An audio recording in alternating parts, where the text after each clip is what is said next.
I suppose it depends on who you are. So I suppose as an investor, if you're a corporate, it'd be very different to a financial investor where you're more focused on returns and size and scale.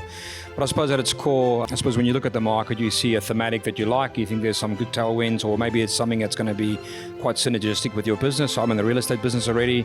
I've got a gap to fill in the Victorian market. What's going to fit with my strategy? And so that's kind of the lens you look through.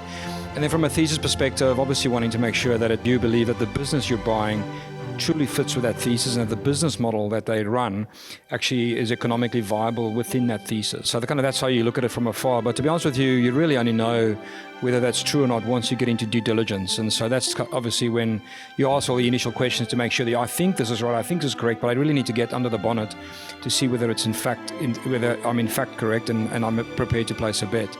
And so you can work up the thesis as much as you want. Really, for me, I think it's a very useful lens to use as an investor. What am I not interested in? Does it fit the thesis? No, so don't waste your time on that. If I think it fits the thesis, okay, that's through the first gate. Now let me do a bit more work on the company and the business and the founder and the team and the numbers and the legals, and then see if you get there.